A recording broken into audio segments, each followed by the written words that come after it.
Well, a French government study into the effects of online pornography on children has brought up some alarming results. It's the focus of many of the French papers this morning, and Diptyque Laurent is here to take us through that.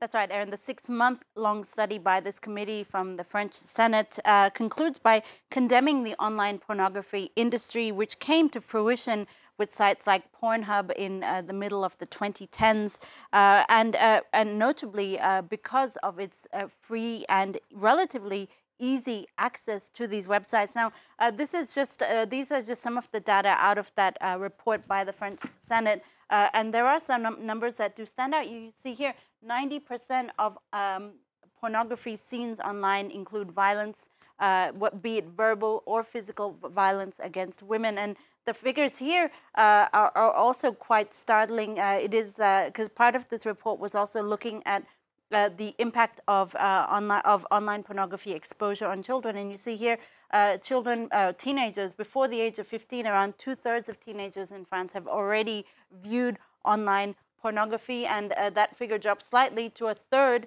of teenagers or French children under the age of 13. So these results really sparking some alarm in the French papers today. This is from Le Figaro, which is headlining on what it calls the alarming exposure of children to online pornography. And the paper really in its editorial wondering why these online sites have not been regulated more strictly up to now.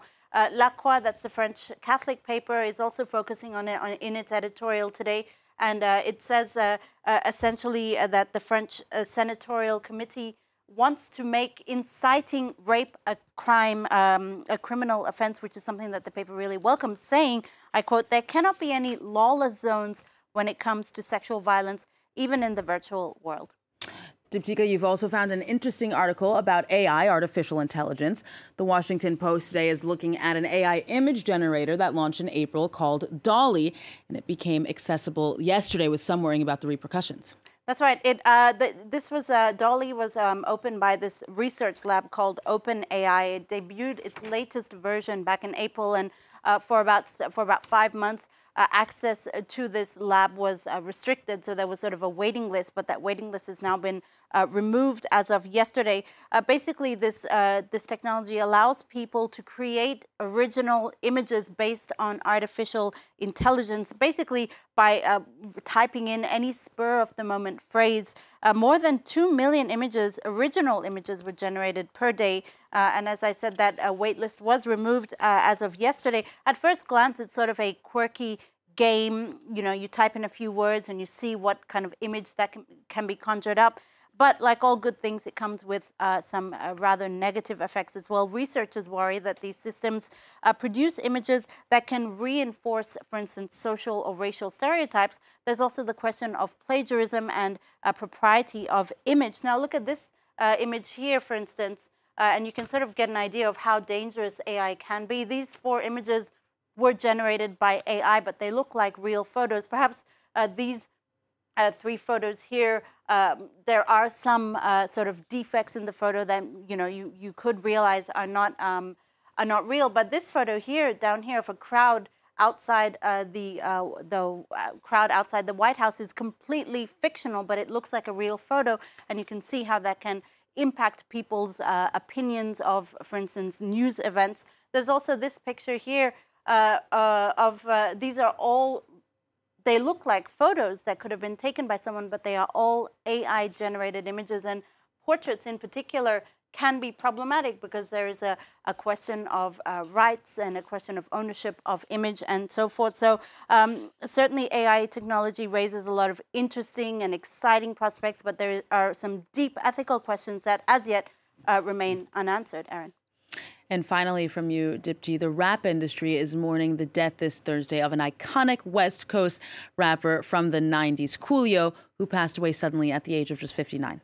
That's right. The West Coast rapper passed away in Los Angeles. Coolio, his real name was Artist Leon Ivy Jr. He grew up in Compton, California. He was a West Coast rapper at a time in the 90s when that was there was that rivalry between West Coast and East Coast.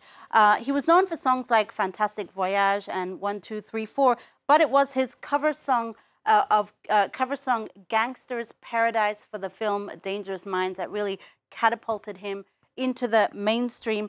Now, fun fact, Aaron, not sure if you knew this, but Gangsta's Paradise was one of his only songs that had no profanity in it because it sampled Stevie Wonder's Pastime Paradise, and as a condition of sampling that song, Stevie Wonder said he wanted no profanity in the song. So it is a PG-free, it was a PG-free song, if you like. Another fun fact, Coolio was not just a musician, he was also a TV star. He starred in the 90s sitcom The Nanny alongside Ray Charles, in which he played a gift wrapper of exceptional talent. So there you go. Let's leave you with a few, with a clip of Gangsta's Paradise. That's by Coolio, who passed away at the age of 59.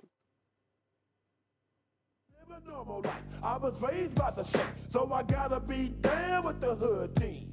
Too much television watching got me chasing dreams. I'm an educated fool with money on my mind. Got my 10 in my hand and a gleam in my eye. I'm a loped out gangster, set tripping banker, and my homies is down, so don't arouse my anger. Fool, death ain't nothing but a heartbeat away. I'm living life, do or die.